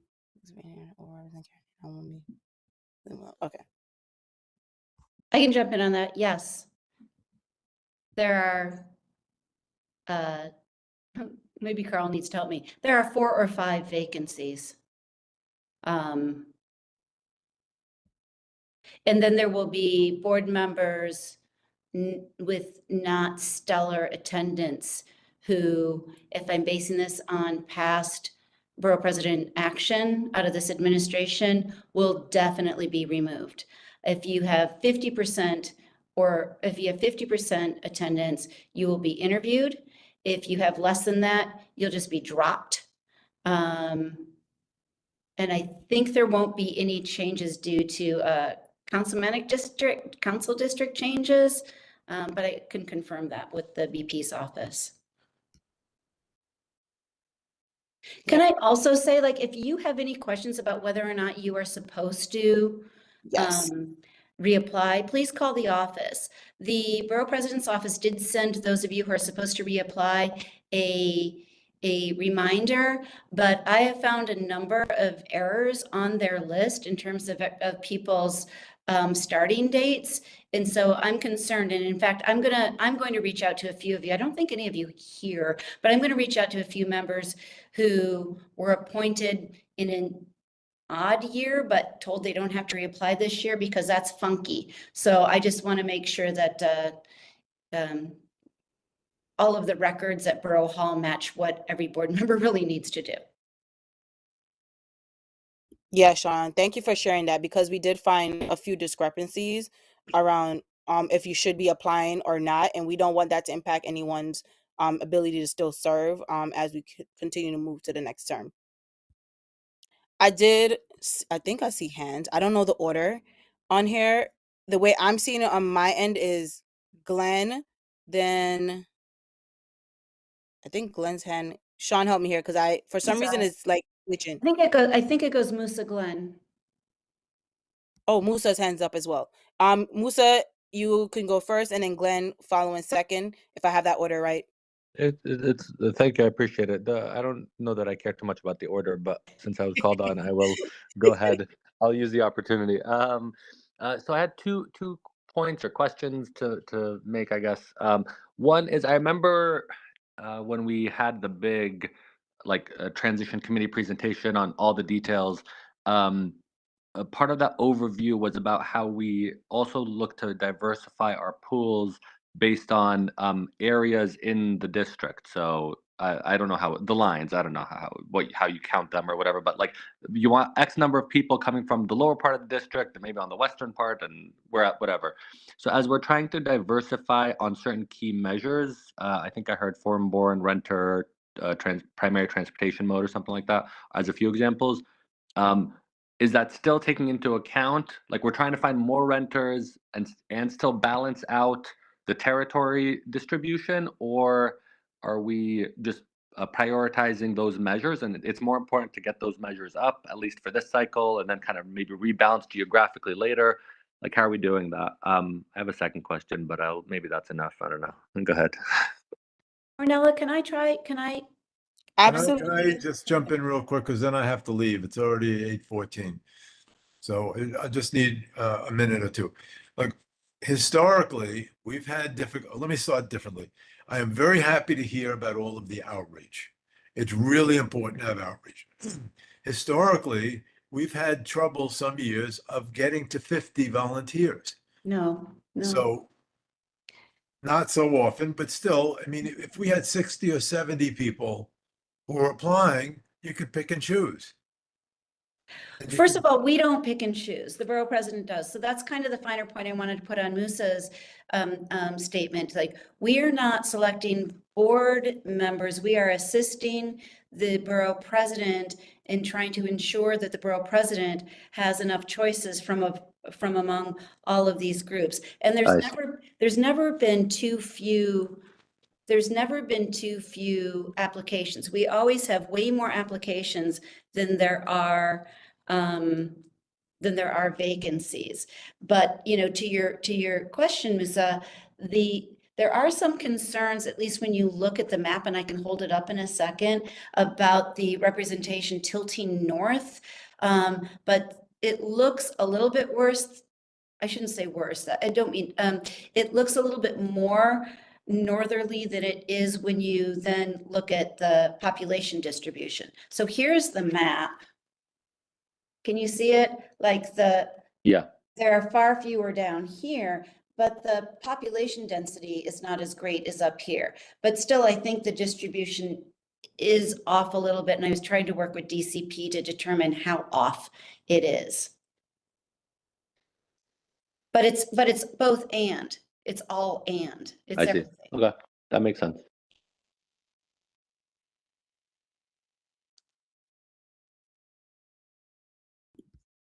And then I think next was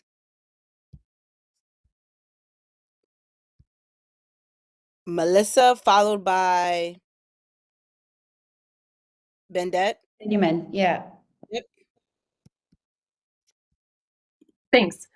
I was just going to ask if we ever do outreach or have partnered with Brooklyn College to do outreach, because I know to be on a community board, somebody can also just work in the district.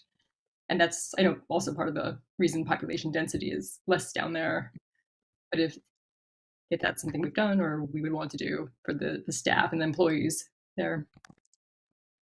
I'll add it to the list. I don't think we have. I don't think we've really actually formalized outreach in the way that we're doing now in order to try to address the transition. But great, but I'll send this to their external affairs and a couple of professors tomorrow.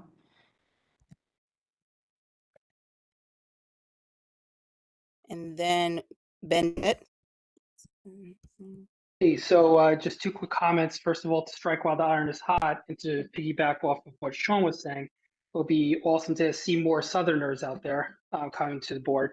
But the other comment was in terms of, maybe I didn't understand what Ornella, you and Sean were saying about assisting. Would that be taking some of the applicants to the top of the pile and then kind of presenting that? Good question. To clarify, we're not part of the selection process, kind of to what Sean was saying. What we're trying to assist with is outreach to make sure that there's applications that represent these different demographics, so that when the borough president office does their selection process, they're choosing from a diverse pool of candidates. But again, at the end of the day, we don't get to choose and select. So all we're doing is outreaching to make sure those that represent these demographics in our community are aware that they can join the community board and actually apply. And Rick Bird said it at Monday's meeting. He said, you can't get appointed if you didn't apply. So I just don't want the borough president's office to ever be able to turn to us and say, well, you don't have anybody in Midwood because we didn't get any applications. Understood. Thanks. I call people in Midwood Southerners too.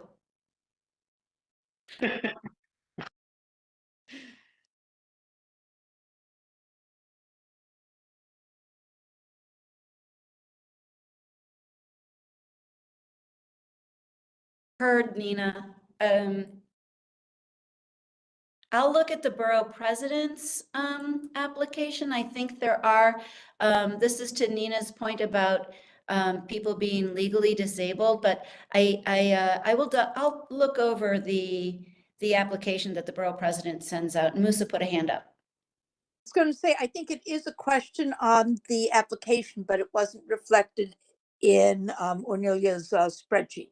I think I know why. I think I don't have I don't think I had the demographic on a report, like the standardized, the American Surveyor Census report I was using. I'll double check that though. So we wouldn't have a way of determining whether or not it was reflective of that population in our community. But nevertheless, it's a good point. We can figure out ways to get to it. Sure, but it is on the question. Yeah. The survey. So, and that's easily something we could fix, Nina, to make sure that we gather that information and are aware of where we stand as a board versus district. If we think of any Southerners who would want to join the board, we should send them to you, or we should ask them to just go to the application itself, or how do we do that? You can do either. The application is linked on our website, and it's easy to find on the borough president's website.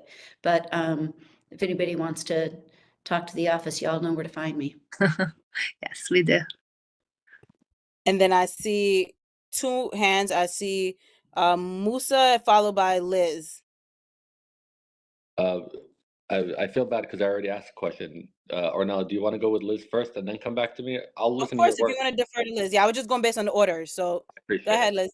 My comment's super quick and just related to the previous topic on disability. I just want to note 2 things. One, that disability counts. I'm not sure exactly what legally disabled means in this situation because a lot of folks are disabled, but not on SSDI, depending on how able they are to work with their disabilities. But then also would note that since all of the community board applications are also foilable and public record, people may or may not feel comfortable disclosing disability on those. And just wanted to flag that because, you know, sometimes people have concerns with employers getting some of those specific information or even just wanting some medical privacy. Not saying that's not an important topic. I fully support the goals of making sure we get demographically up to date on that and making sure we're hearing voices. Just wanted to note those as possible hurdles for, you know, the already limited data we might have on it.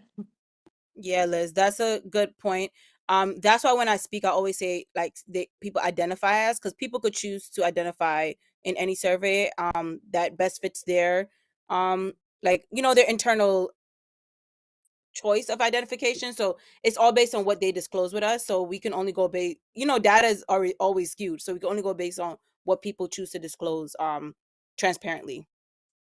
You know, could I just say jump in on that because they're actually, and I was very, very surprised. I actually was applying for a job and it asked, you know, if you're disabled, and I do have handicap plates, but I was reading through the list and I thought, oh my gosh, you know, I mean, there were things that I had actually not even considered, but that do put somebody in the category of being disabled, and that doesn't mean, you know, that they're in a wheelchair and they're getting SSI and they can't, you know, feed and dress themselves and get around or whatever, you know, people sometimes associate with, you know, a disability.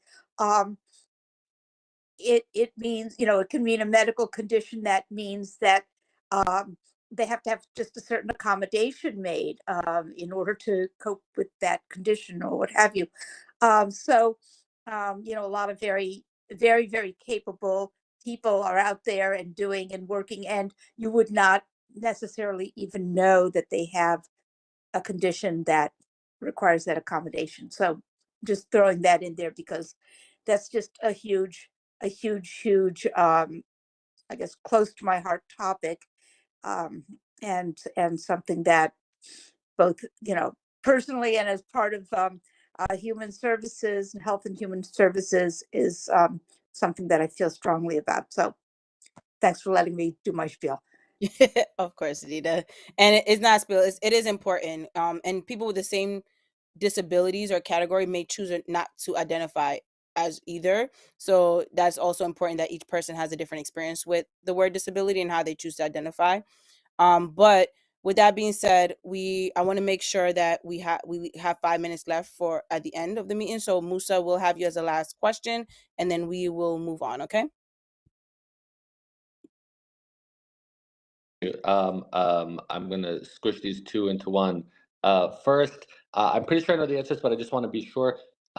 Just for clarification, does a person's how to put this, their legal status matter, like in terms of their eligibility to serve? Could someone who's undocumented serve on the board? And then two, I'm just thinking about like communities and outreach and involvement and like what, who actually joins the board.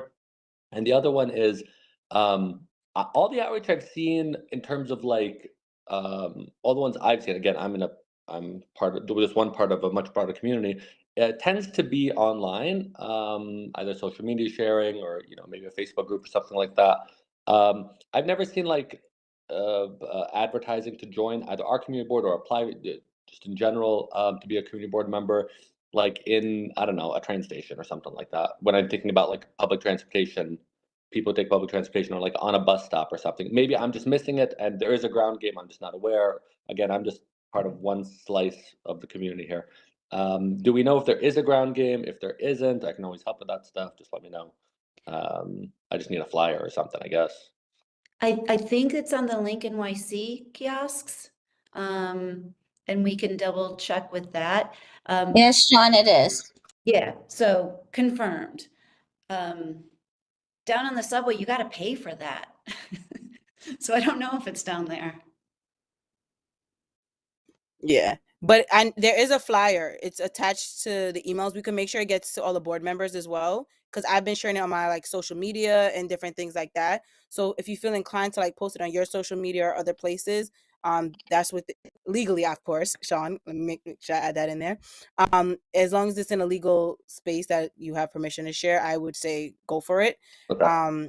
But we'll definitely make sure everyone gets access to those, because the borough president created a bunch of different flyers in different formats to post. Okay. And yeah, Liz just wrote this. You can ask businesses to put them up as long as you have permission. All right. With that being said, again, just restamping. If anyone has any other ideas or comments on this, please, it's not limited to the space. Reach out to myself, the district office, and we'd be glad to support. We just want to make sure that we are upholding the charter of making sure our board actually reflects our community and our district. And with that being said, we have only 3 more minutes left, but I want to make sure I stay true to the agenda. This is the space now for like any other business or any item that anybody wants to bring up that is not on the agenda, or anything we should be considering in regards to the transition committee.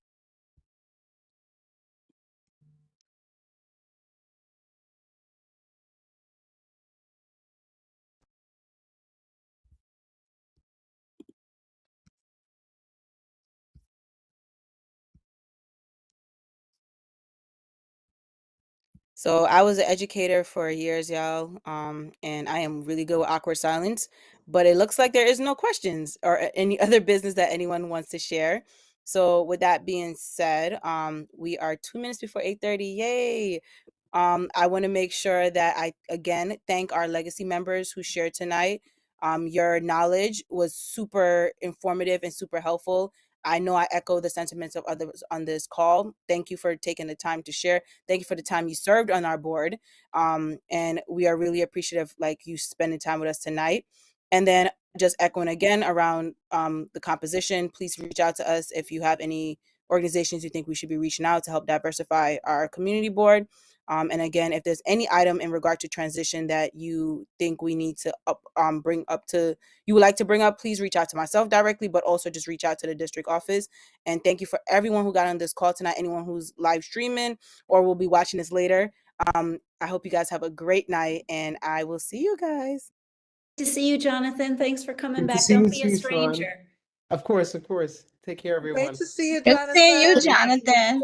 Great to see Nice you to see you, too. Jonathan. Bye. Good night, everyone. Good Good night. night, Good night, everyone. everyone. Good night. Good night, Yvette, everyone. Yvette, are you okay? Ornella, I love how you ran the meeting. Very good job. Oh, Great thank job, you, Hindi. Ornella. Really, really nice. Kudos. Good night. Good night, everyone.